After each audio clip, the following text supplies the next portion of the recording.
आप खुद अपना इलाज कर सकते हैं। कैसे कर सकते हैं? घर बैठे क्लेंजिंग थेरेपी के माध्यम से। क्या है क्लेंजिंग थेरेपी, कैसे करें और कैसे आप इन बीमारियों से, ढेरों बीमारियों से बच सकते हैं? ज़्यादा जानकारी के लिए मेरे साथ खास मेहमान है। आइए मिलकर स्वागत करते हैं promoter of cleansing therapy doctor Piyush ji का। Very warm welcome doctor. नमस्कार madam, thank you so much. तो जब हम ये कहते हैं कि बिना कहीं जाए हम खुद ही अपनी बीमारियों का इलाज संभव है, क्या सही में संभव है? डेफिनेटली संभव है और ये होता है। और मेरा छोटा सा प्रेजम्पशन है इसमें। नेचर ने कहा था जंगल में रहो और कच्चा खाना खाओ। हमने ये नियम तोड़े, बिल्कुल, और एक एक करके बार बार तोड़े। जंगल में पोल्यूशन नहीं होता, खाना कच्चा होता है, लोगों के घर नहीं होते, फ्री आज़ाद रहते हैं। वो सब छोड़ के कैरियर, पैसे, फैमिली के लिए, बेटर लाइफ के लिए हम लोगों ने शहरों में माइग्रेट किया। मैंने भी किया। करने के साथ यहाँ पे हमको मिलता है पॉल्यूशन, टॉक्सिन्स। इन चीज़ों को स्वीकार कर लीजिए क्योंकि इनको छोड़ा नहीं जा सकता। बिल्कुल। हमको पक्का खाना खाना है जी। पिज़्ज़ा बर्गर का मुझे बाय द वे काफ़ी शौक है और मैं खाने में अपने कोई रिस्ट्रिक्शन नहीं रखता हूँ। खाओ पियो मस्त रहो, क्लींस करो, स्वस्थ रहो, ये मोटो है मेरा। मेरा मानना है कि इन पॉल्यूशन और टॉक्सिन्स के चलते बॉडी के वेरियस ऑर्गन्स जी, कहीं ना कहीं थोड़ा या ज़्यादा इफेक्टेड हो गए हैं बिल्कुल, और उनकी एफिशिएंसी डाउन हो कम गई हो है। गई है। अगर हम उसको शॉर्ट टर्म के लिए बढ़ा दें और टॉक्सिन्स बॉडी से फिजिकल फॉर्म में रिमूव हो जाएं और एफिशिएंसी इम्प्रूव कर जाए तो आप सोचिए कितनी जल्दी हमको बीमारियां ठीक करने का मौका मिल जाएगा। जो कुछ मैं कह रहा हूं ये सारे एक्सपेरिमेंट्स मैंने अपने ऊपर, अपनी वाइफ के ऊपर, अपने father, mother, son and daughter के ऊपर किए हुए। ये तो 15 साल पहले की बात है, अब तो लाखों लोग इसको आजमा मतलब चुके हैं। ड्यूली एक्सपेरिमेंट आपने किया हुआ अब है, हो गया, अब जांचा परखा आपकी थेरेपी है। पूरी तो तरह। फिर क्या है क्लेंजिंग थेरेपी और कैसे की जाए? सबसे पहले किडनी से शुरुआत करते हैं। आपके अंदाज से किडनी का फंक्शन क्या है? रिमूवल ऑफ, हम कहेंगे एनीथिंग एल्स? तभी अक्सर हमने देखा मैं है आपको कि बताता हूँ। Activation of vitamin D absorption, acidity alkalinity balance, electrolytes balance, prostaglandin hormone, RBC, ये बहुत सारे फंक्शन है besides elimination of metabolic waste. जी, आप सिर्फ एक बार सोच के देखिए, पॉल्यूशन और टॉक्सिन्स के चलते over a period of time 20, 30, 40, 50 years में इनकी एफिशिएंसी अगर कम हो गई है तो किडनी के ये सारे फंक्शंस वीक हो जाएंगे। बिल्कुल, और हम अगर शॉर्ट टर्म के लिए किडनी की एफिशिएंसी इम्प्रूव कर दें और ब्लड में से टॉक्सिन्स निकाल दें और बाकी सारी चीज़ें अपने आप इम्प्रूव कर जाएं, आप देखिए कितनी जल्दी तबीयत ठीक होती है। मैं कोई एग्जांपल देता हूँ। तो फिर किया कैसे? क्योंकि अक्सर लोग यही जानना चाहेंगे कि क्लेंजिंग थेरेपी की कैसे जाए, क्योंकि हमने तो सुना है toxic removal take lot of water, और जैसे कि आपने कहा नेचुरल चीज़ों का सेवन करें, प्रोसेस चीज़ें ना खाएं। तो फिर क्लेंजिंग थेरेपी का सबसे आसान तरीका क्या है? क्लींजिंग थेरेपी की शुरुआत हम किडनी क्लीन से करते हैं। फॉर एग्जांपल, हाँ, ये भुट्टे के बाल हैं, ठीक है, कॉर्न, मक्का, ये होंगे कुछ 100-200 भुट्टों के बाल, जी, ये सुखाए हुए हैं। इनके अंदर पावर है। इनको अगर हम सादे पानी में उबाल लेते हैं, 15-20 मिनट के लिए उबाल लिया और इस पानी को छान के पी लिया, तो छान के पीने में ये जब अंदर जाते हैं तो किडनी के नेफ्रॉन्स को शॉर्ट टर्म के लिए हाइपर एक्टिवेट कर बिल्कुल। हम स्क्रीन पर भी देख पा रहे हैं कि पार्सले, हाँ, भुट्टे मैं के बाल इसके लिए एंड वाटरमेलन सीड्स। हाँ, ये 3 ऑप्शन है। एक हमने कौंसिल का आपको दिखाया है, दूसरा है पार्सली या धनिया की पत्ती, तीसरा है तरबूज के बीज, तो छिलके इनको के उबाल साथ। लीजिए। तीनों में से किसी एक को इसको उबाल लीजिए। क्वांटिटी मैंने दिखाई हुई है आपको स्क्रीन पे, जी, और इसका पानी पी लेना है। ये इजी प्रोसेस है। मैडम, आपने किसी को कैल्शियम की कमी होते हुए सुना है? लेकिन क्या सुबह खाली पेट या any time of the day? Herbal medicine खाली पेट ज़्यादा अच्छा असर करती हैं। और इसके लिए ज़रूरी नहीं है कि सुबह हो, एनी टाइम। खाना डाइजेस्ट हो गया, नाश्ता किया आपने, 2-3 घंटे में डाइजेस्ट हो गया, उसके बाद इसका एब्जॉर्प्शन ज़्यादा अच्छा होता है। बिल्कुल। So coming to your question, calcium आपने किसी को सुना है कैल्शियम की कमी के बारे में? आई थिंक हर अगले बंदे को है, और अब तो कुछ एज ग्रुप भी नहीं है, कैल्शियम डेफिशिएंसी बहुत ही आम है। तो फिर ठीक कैसे होती है, ये आप बताएंगे? अच्छा, मैं बताता हूँ। क्योंकि अगर मैंने दवा की बात की तो आपके पास एग्जैक्टली आपके मैं आपको बड़ा आसान सा इक्वेशन बताता हूँ। कैल्शियम की कमी इसलिए होती है क्योंकि बॉडी में कैल्शियम का एब्जॉर्प्शन वीक हो गया है, और हम लोगों में middle class, upper middle class के नॉर्मल खाने में जो भी सब्जियां जिस भी फॉर्म में हम खा रहे हैं, कैल्शियम इंटेक सफिशिएंट होता है। आपने देखा होगा कि कैल्शियम टैबलेट, शेल्कॉल वगैरह लेने के बावजूद भी लेवल इंप्रूव नहीं करता है, या करता है तो शॉर्ट टर्म के लिए किया, एब्जॉर्प्शन वीक होती है। क्योंकि बेसिक कंसेप्ट हमारा ये है कि एब्जॉर्प्शन वीक किया है। बिल्कुल। जब और इससे एब्जॉर्प्शन इंप्रूव, कैल्शियम की तो मैडम मेरी गारंटी है, मेरी बाय द वे गारंटी है, कुछ कैल्शियम 30 डेज में ठीक हो जाता है, और 90% हेल्थ प्रॉब्लम्स क्योरेबल हैं। तो कैल्शियम के लिए क्या करना है? कुछ नहीं, आप इसको कीजिए, the same concept, one of the things. हाँ, अच्छा, either of them. Kidney clean से किडनी इंप्रूव कर गई, कैल्शियम का एब्जॉर्प्शन इंप्रूव किया, विटामिन डी का सिंथेसिस इंप्रूव किया, और इस प्रोसेस के चलते कैल्शियम बॉडी में अपने आप बैलेंस होने लगता है। ग्रेट। और ये सब मैंने दिया हुआ है ये। लेकिन अक्सर अगर बहुत ही आम चीज़ की बात की जाए, मैं कहूँगी एसिडिटी। अक्सर हमने लोगों को सुना है सर दर्द की हो रहा है, एसिडिटी होगी, पेट में एसिडिटी। कोई हम जेंडर की बात नहीं है, बच्चे बड़े में एसिडिटी भी एक ऐसी चीज़ है जिससे सभी ग्रस्त हैं। 200 से 500 साल पहले प्लेग और चेचक हुआ करते थे, WHO ने इंजेक्शन लगा लगा के वो ख़त्म कर दिए। 50, 60, 70 साल पहले आया डायबिटीज़ एंड ब्लड प्रेशर। ये एसिडिटी रीसेंट डेवलपमेंट है। थोड़ा सा साइंटिफिकली सोचिए, नेचर ने कहा जंगल में रहो, कच्चा खाना खाओ। जंगल की हवा अल्कलाइन होती है, जंगल का पानी अल्कलाइन होता है, वहाँ व्हीकल्स नहीं होती, इंडस्ट्री नहीं होती, पोल्यूशन नहीं होता। हमारे शहर की हवा, व्हीकल्स, इंडस्ट्री, पोल्यूशन, ये सब के चलते एसिडिक हो जाती है। हमारे शहरों में पानी क्लोरीन से साफ करते हैं, कीड़े तो मर जाते हैं, पानी एसिडिक हो जाता है। नेचर ने कहा 80% खाना अल्कलाइन होना चाहिए और 20% खाना एसिडिक होना चाहिए। हमारे खाने पीने में चाय, कॉफ़ी, सिगरेट, सारे सॉफ्ट ड्रिंक्स, सारे hard drinks, all non vegetarian food, almost all cooked food, ये सब एसिडिक है। एसिडिक है तो इसका जो सेवन है बिल्कुल बंद कर देना चाहिए। ये तो मैं कभी कहूँगा नहीं, फिर जीने का मजा क्या रह जाएगा। मतलब खाइए सब कुछ, क्लींस करिए। बिल्कुल। और क्लेंजिंग थेरेपी का ही हम कहेंगे, इस थेरेपी को फॉलो करते हुए बहुत सारे हमारे साथ ऐसे लोग जुड़े हैं जिनको बहुत फायदा हुआ है। आइए सुनते हैं उन्हीं की जुबानी।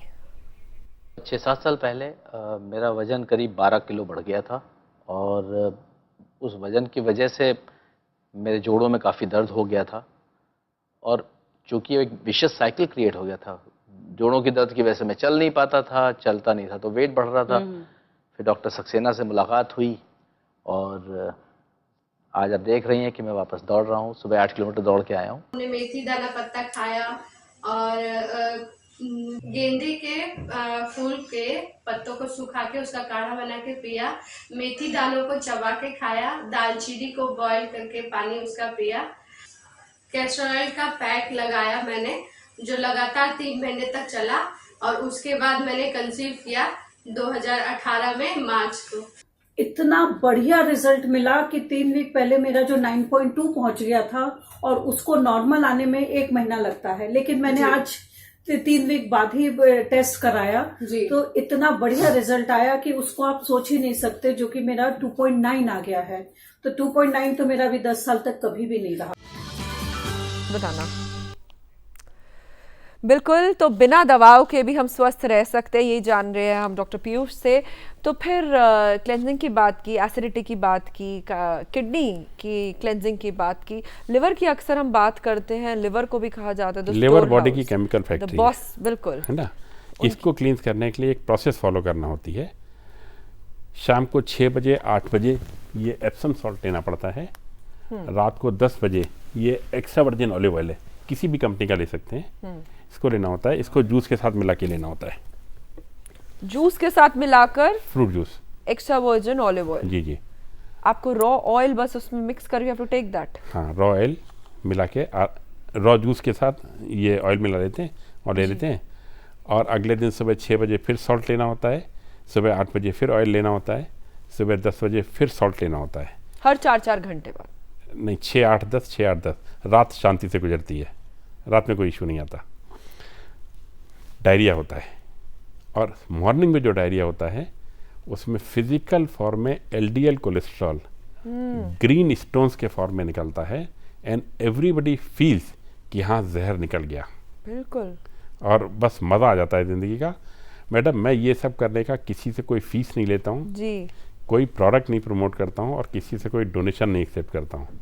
और मेरी एक और गारंटी है कि एक लिवर क्लींस प्रॉपरली करने के बाद 6 महीने तक हार्ट अटैक नहीं हो सकता, क्योंकि कोरोनरी आर्टरी में जो टॉक्सिन्स पहुँचे होते हैं वो ब्लड ने पहुँचाए होते हैं, और लिवर क्लींस की इस प्रोसेस में ब्लड उन टॉक्सिन्स को वहाँ से खींच के लेके आता है। और साथ साथ लिवर क्लेंजिंग के साथ साथ जैसे हम आयरन एब्जॉर्प्शन की बात करें, हाँ हाँ बिल्कुल, सारे एब्जॉर्प्शन जो नेचुरल फॉर्म में है सब इम्प्रूव होते चले जा रहे हैं। ये 3 क्लींस फटाफट चीज़ों को बहुत तेज इम्प्रूव करते चले जाते हैं।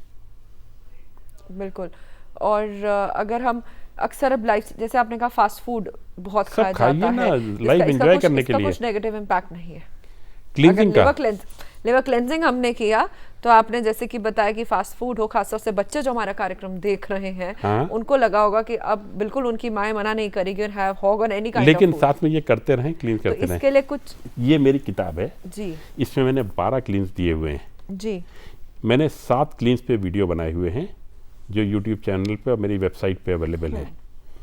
इसके अलावा 16 और हैं, टोटल 28 क्लींस हैं जो सब PDF फॉर्म में मेरी वेबसाइट पे अवेलेबल हैं। आप सोच लीजिए, kidney, acidity, parasite, liver, joint, fat, colon, मतलब जो भी सोचिए आप उसके क्लींस का। और ज़्यादातर के तरीके बहुत आसान हैं और सब घर पे पॉसिबल हैं, थोड़ा सा पढ़ना पड़ता है तो बिल्कुल पढ़ना पड़ेगा। हाँ। और वेबसाइट पर भी अवेलेबल है, और आपने बताया भी। On that note, thank you so much doctor Piyush, आप यहाँ पर आए, बहुत अहम My जानकारी pleasure. ली, और उम्मीद करते हैं हमारे दर्शकों को, हमको इन सभी से फायदा होगा। आई बहुत thank you so much for giving me a chance here. बिल्कुल। तो आप अपना ध्यान रखें और इन्हीं सब छोटी छोटी बातों को अपनी रोजमर्रा की जिंदगी में इन्वॉल्व रखें, फिर देखना बिल्कुल स्वस्थ रहे, खुश रहे, बढ़ते आगे। इंडिया इंटरनेशनल सेंटर में फेस्टिवल ऑफ डांस और म्यूजिक का आयोजन हुआ, आइए दिखा देते हैं उसी की एक रिपोर्ट।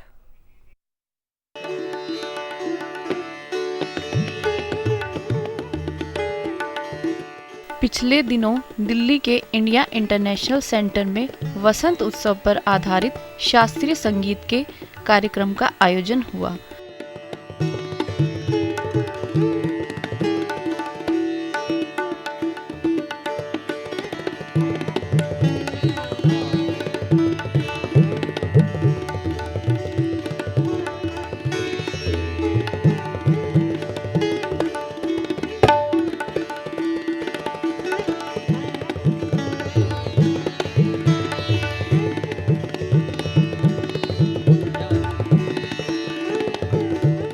यहाँ का माहौल दिल्ली का मुझे काफ़ी पसंद आया, और लोग वहाँ के सुनने वाले हैं, काफ़ी माहौल अच्छा बन रहा था। और राग यमन की पेशकश की थी मैंने, और काफ़ी अच्छा रहा बाकी सब कुछ। और यहाँ की ऑडियंस मुझे बहुत ज़्यादा पसंद आई है, और उनका लोगों का दाद देना, और जो मैं बजाता हूँ वो समझ पाते हैं, क्योंकि ऐसा नहीं होता कि कब बहुत बार ऐसा होता है कि आर्टिस्ट बजाता है और लोग समझ नहीं पाते। तो यहाँ पे सब माहौल अच्छा था, और बहुत ऑडियंस अच्छा है यहाँ का। इस अवसर पर सुप्रसिद्ध शास्त्रीय गायिका श्रीमती देवजानी धर ने वसंत के रंगों को अपने स्वरों से सराबोर कर दिया।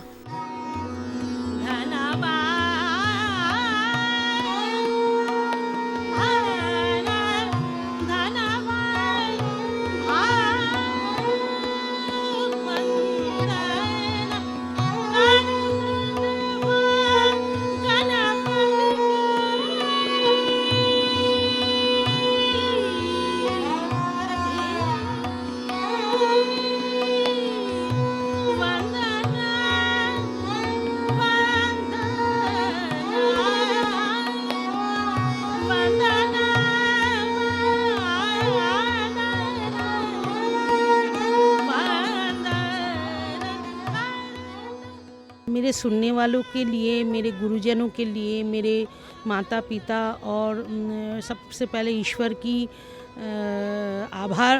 लिए आभार प्रकट करना चाहूँगी, जिसमें बंदिश इस तरह के हैं कि धन्य धन्य भाग हमारा शुभ अवसर पाया, वंदना करूँ गणपति देव की, स्मरण करूँ गुरुजनों की।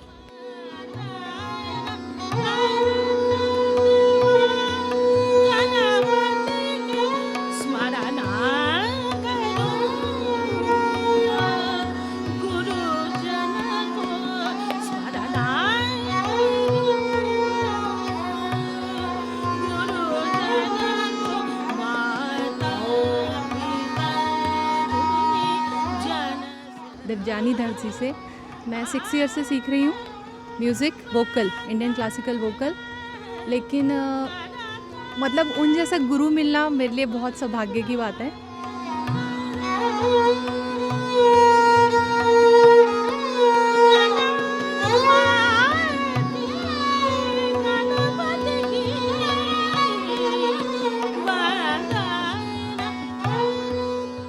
मैं मैम से तब से सीख रही हूँ जब से मैं 12 साल की थी, और उनसे 3rd ईयर से सीख रही हूँ, और बहुत बहुत बहुत सौभाग्यशाली मानती हूँ अपने आप को उनके जैसा गुरु पाकर।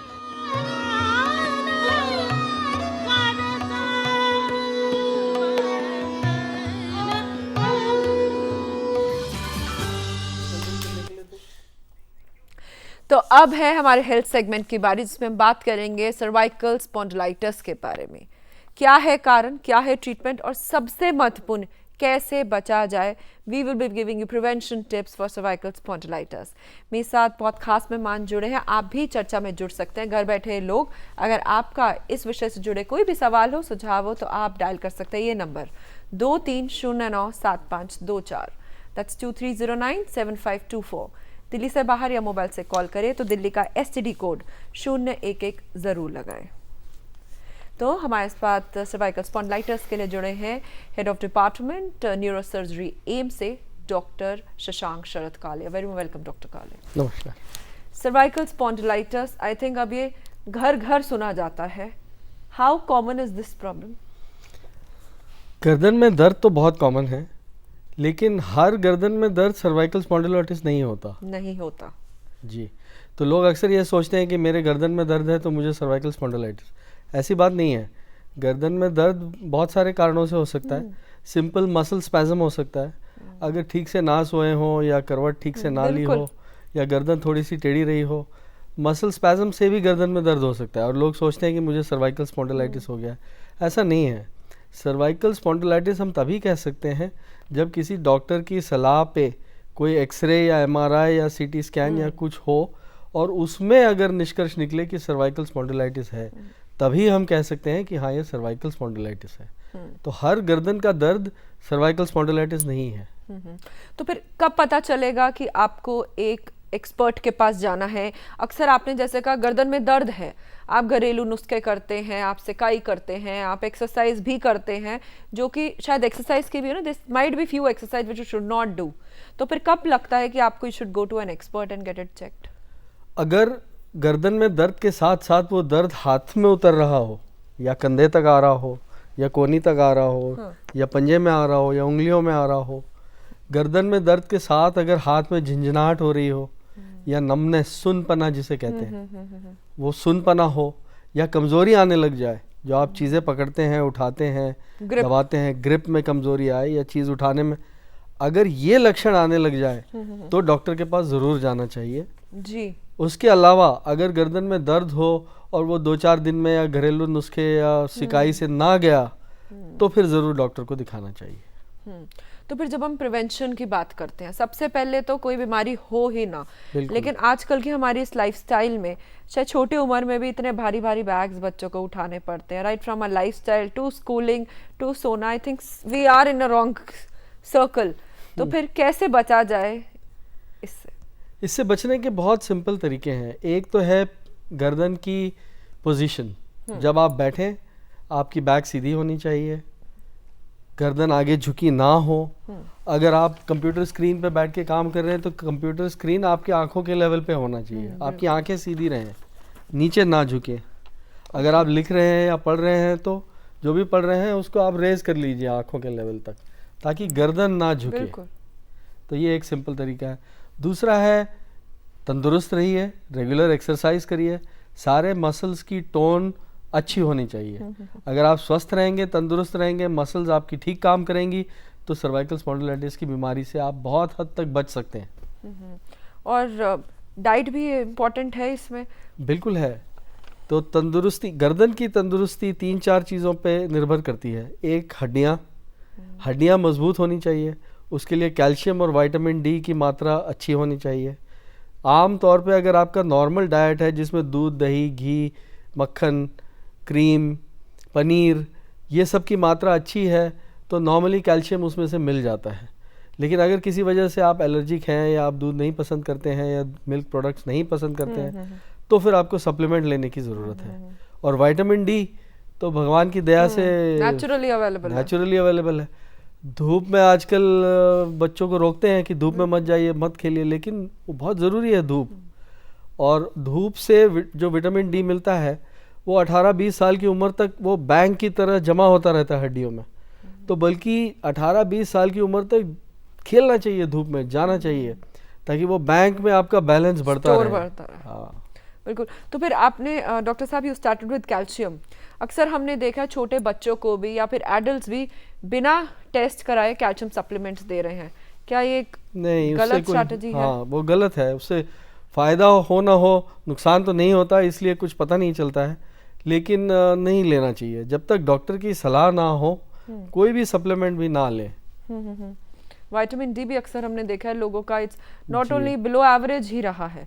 और तो विटामिन डी का तो बहुत सिंपल तरीका है, धूप में आप बैठेंगे, अगर सर्दियों के दिन है आप आराम से धूप सेकिए, धूप में बैठिए, और स्किन आपकी चमड़ी, जिल्द जो है वो एक्सपोज होनी चाहिए सनलाइट को, और ग्लास के अंदर नहीं बैठना, बिल्कुल डायरेक्ट सनलाइट मिलनी चाहिए, तो अपने आप विटामिन डी बनेगा शरीर में। और वो बहुत है, अगर थोड़ा भी सनलाइट अगर मिले रोज तो that is good enough. Tanning और सनबर्न से बचा जा सकता है। बहुत आसान तरीके है, वो तो आजकल बड़े सारे चीज़ें उपलब्ध है।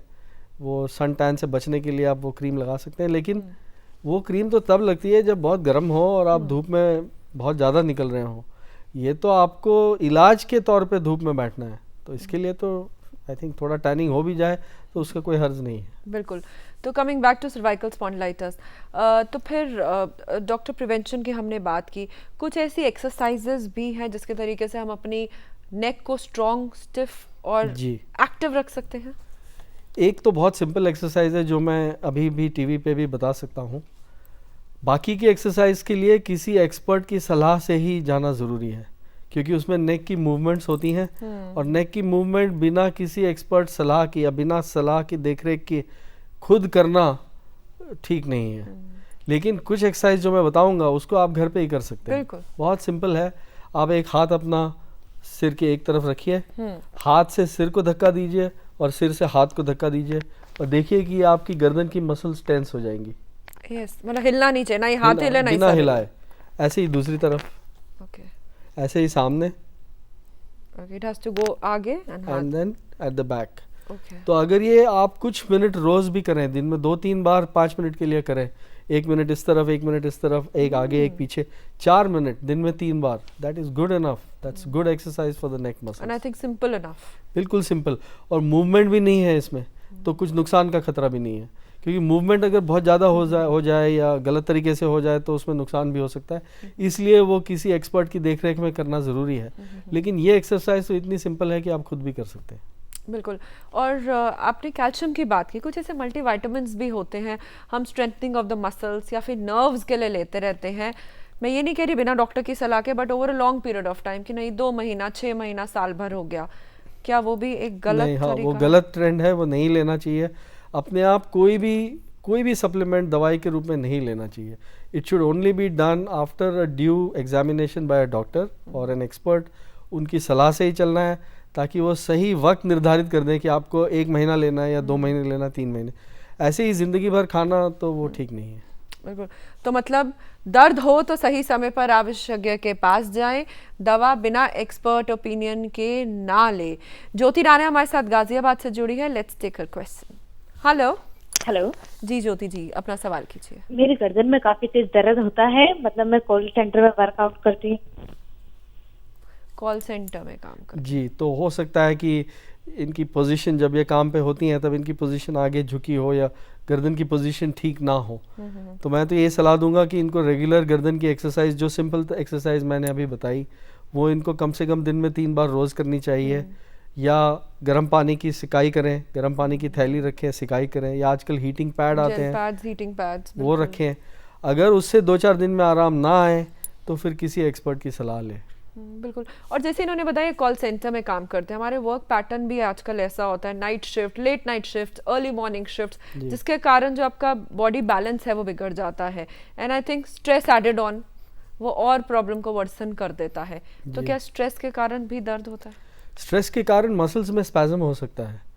आप स्ट्रेस में होंगे तो आपकी मांसपेशियाँ टाइट रहती हैं, उस टाइटनेस की वजह से दर्द हो सकता है।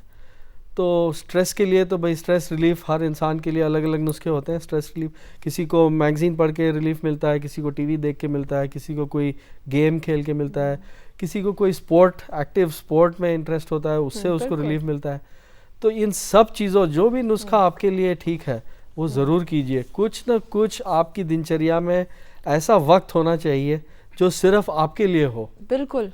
आपके पसंदीदा काम में आप उसको व्यतीत करें, चाहे वो कोई स्पोर्ट हो, चाहे वो पढ़ाई हो, या चाहे कोई मैगज़ीन हो, नॉवेल हो, टीवी हो, आर्ट हो, पेंटिंग हो, ड्राइंग हो, एनीथिंग, जो भी आपकी हॉबी है उसमें आप व्यतीत करेंगे तो आप खुद पाएंगे कि स्ट्रेस कम हो रहा है, मसल्स रिलैक्स कर रही हैं, वो फ़ायदा करेगा। कितने भी बहाने ले लो, हमारे पास टाइम नहीं है, बट अगर आप 6 बजे उठते हो तो 5:30 उठे, 5:30 उठते हो तो 5 बजे उठे। Take time, that quality time, the me time, जिससे कि बिल्कुल जैसे डॉक्टर साहब ने कहा छोटी छोटी बातों का ध्यान रखें तो आप इस दर्द से बच सकते हैं। संजीव जी दिल्ली से जुड़े हमारे साथ, उनका सवाल ले लेते हैं। हेलो जी मैम, नमस्कार। नमस्कार जी, अपना सवाल कीजिए।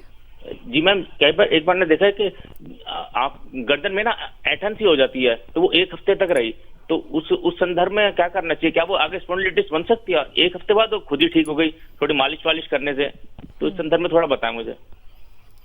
जी हाँ, तो हो सकता है आगे चल के आपको कोई ये बीमारी बढ़ जाए, तो सही वक्त पे आपको अपनी गर्दन की देखभाल करनी चाहिए। ठीक हो गई 1 हफ्ते में, उन्होंने कहा मालिश मालिश हो जाती, तो हो सकता है कि ये सिर्फ मसल स्पैज़म हो, इनके मसल स्पैज़म में चले जाते हैं, फिर ये थोड़ा आराम करते हैं या रेस्ट करते हैं या देखभाल करते हैं तो ठीक हो जाता है। लेकिन अगर ये बार बार हो और इनको कारण ना पता चले, कभी कभी कारण पता चल जाता है कि मैंने उस दिन ये किया था, ऐसे टेढ़ा सोया था तो ये हो गया, लेकिन अगर बिना कारण ये होए और बार बार होए तो फिर इनको किसी डॉक्टर की सलाह लेनी चाहिए।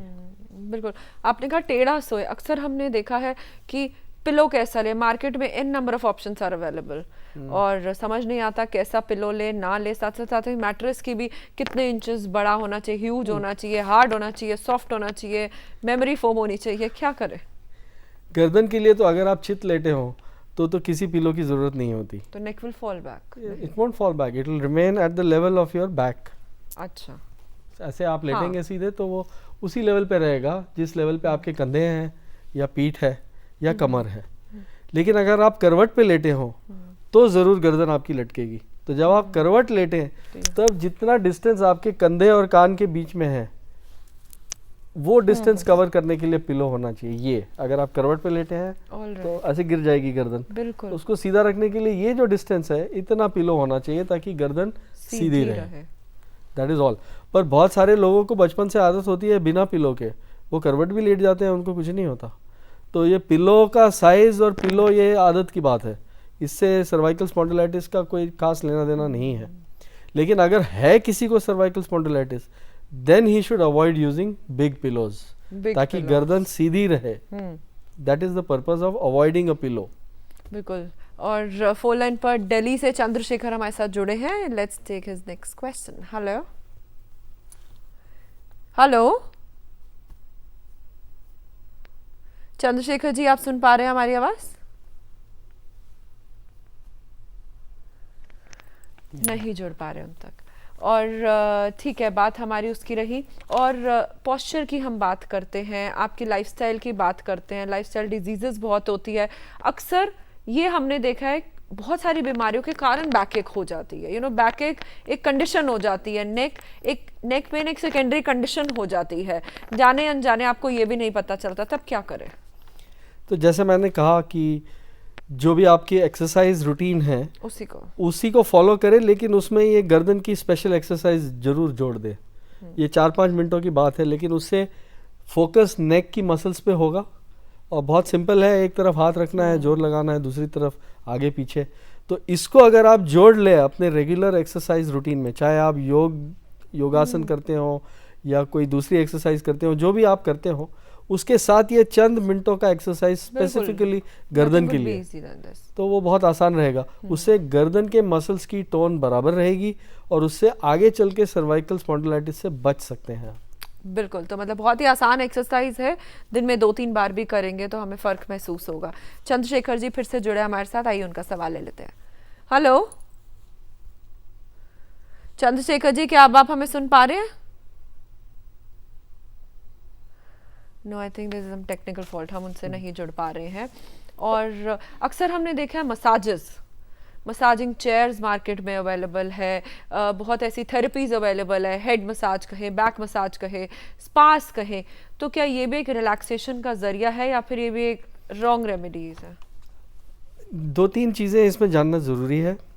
मसाज अगर सही तरह से किया जाए तो बहुत अच्छी चीज़ है, it can relax the muscles, it can decrease the tone, और जो दर्द है उसमें आराम आ सकता है।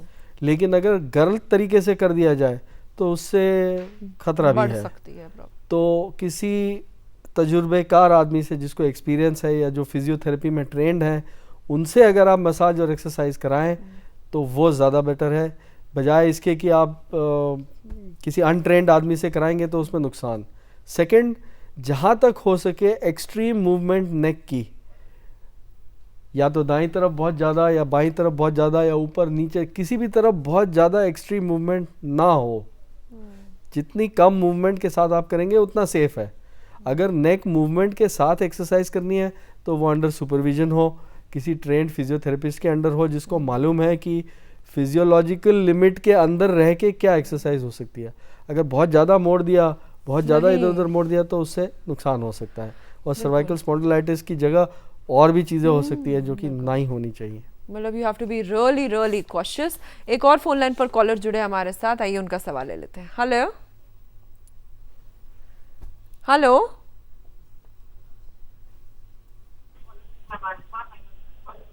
आप हमें सुन पा रहे हैं? जी, अपना सवाल कीजिए। हाँ जी, मेरा सवाल ये है कि जो सीधे पैर में दर्द बहुत होता है, ऊपर से नीचे की तरफ,